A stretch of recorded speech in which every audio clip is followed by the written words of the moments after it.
Doo-doo-dee. It's Nandi! Hello friends, this patch brings with it a slew of new stuff, and this video is focusing on one of the new Emperor's Children characters. Hascule is the flawless blade and will be in the spotlight today. If you're here for a 15-second summary, Hascule is a melee character whose kit centers around taunting mechanics. His active taunts an adjacent enemy and both does more damage and causes the character to take less damage when in this taunted mode. The active can be used multiple times per battle if conditions are met. His passive is some free bonus damage and taunt, either when Hascule gets thrilled or when an adjacent enemy is overkilled. He is likely to be a PvP focused character, but also do well in wave based modes. Thanks as always to my Patreons for their support. Hascule is a rare unlock via a 2-week hero release event that starts on December 7th. He has two traits. He has the Emperor's Children faction trait, Thrill Seekers, as well as the parry trait, which makes him take one less hit from melee attacks. He has a movement speed of 4, making him fairly mobile. Hascule only has a melee attack with a 3-hit and piercing damage profile. His stats on screen are at max settings, and Tawin, Tacticus ambassador and friend, has helpfully done some analytics to help me create this radar chart. Hascule has an above average health stat and armor that is slightly below average. His active ability is called Demonic Patrons. He calls upon Slaanesh and taunts an adjacent enemy.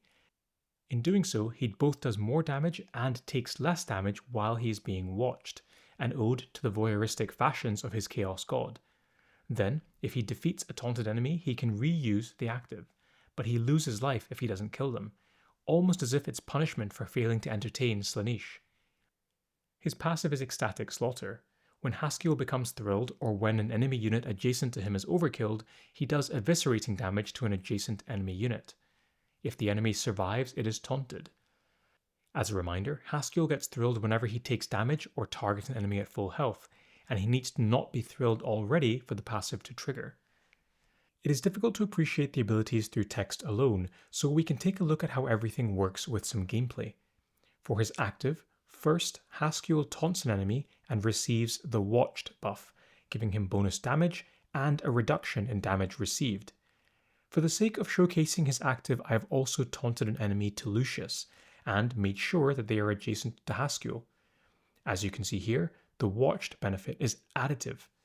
In this way, you could theoretically make Hascule invulnerable with enough taunted enemies. As you'll see in this clip, however, the active itself doesn't do any damage, so that is where the passive comes in. If no one attacks Hascule, and for whatever reason Hascule decides to just pass the next turn, he loses health from the text on his active ability. That then triggers his Thrill Seeker's trait and causes him to retaliate. The synergy with his passive is also seen here, where it causes him to chain attack to On-Shi, but having failed to kill him, immediately taunt the Tau Ethereal. The retaliation effect works outside of his active as well. In this clip, Hascule is attacked by a grot when he is at full health, and after taking the damage he goes on a killing spree. The passive also works on its own. In this clip, you can see how when Hascule attacks and overkills an enemy, he continues attacking, making him a lethal attacker against waves of weaker enemies, provided there is enough investment in his passive. Hascule has the shared Emperor's Children Relic, Intoxicating Elixir. As a reminder, this grants the Relic Bearer bonus damage for units that are taunted, among a selection of other status effects. This can potentially increase his damage output significantly, and this relic fits him better than any of the other Emperor's Children to date in terms of raw damage output. His Mythic Missions now are listed on screen. I haven't listed the cutoffs for ability thresholds here since you can get those fairly easily on any Tacticus website. On screen here is the character summary in my usual infographic style. Thanks once more to Tawin, Tacticus ambassador and friend, for his help here. You can see that Hascule's defensive stats are okay, but where he is impressive is his damage output versus infinite armor. One thing I started doing in showcases was analyze how the character performs by trait in legendary release events. Hascule has the parry trait as well as the piercing and eviscerating damage profiles. As far as the parry trait goes, I think there are a lot of good options. Forecast and Jaeger in particular stand out, since their retaliation and Overwatch mechanics are much more reliable to trigger. Still, Hascule isn't bad, and I would put him in the good tier here. For the piercing trait, once more we are spoiled for choice. As you can see in this infographic, Hascule is good, but not a priority build. For the eviscerating trait, I think that things potentially get a bit more interesting. A lot of the better options here are quite new, so if you haven't built the Patramine or Lucius, he might be a good choice here. On the topic of legendary release events, I think Hascule has some interesting potential.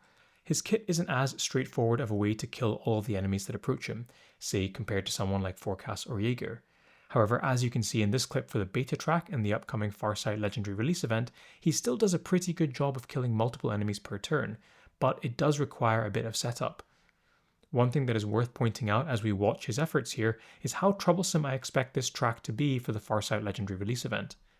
The Fire Warriors have range 3 and the Sniper Drones have range 4, which means your characters will struggle to survive. When you combine that with the Fire Warriors Overwatch and Suppression, you can see how this is going to be a tough legendary release track. Having discussed the character extensively, we can now think about where he might shine. Let's start with Horde modes. I think that his active and passive combination means that he should, in theory, have a repeatable way to clear small groups of enemies. Even better if he can get them into a concave and kill them all at once. I just worry a little bit about how often that perfect scenario will arise. Still, being able to kill more than one enemy per turn is valuable, so I've given him a 3 here, but I see an argument for making it higher. What about War? He is a fast-moving melee disruptor, and his active can make him pretty tanky when paired with other taunting characters. I could see some nice synergies being set up alongside Lucius, but he isn't jumping out to me as an amazing or must-build character. Again, I've given him a 3. Finally, raids. Hascule doesn't have a raid kit, and I think that's fine. Not every character needs to be a raid character. I've scored him 1.5 here. Okay, I'll maybe sign off there. I hope that was useful and you enjoy playing with Hascule. Thanks as always to my Patreons for their support, and bye for now.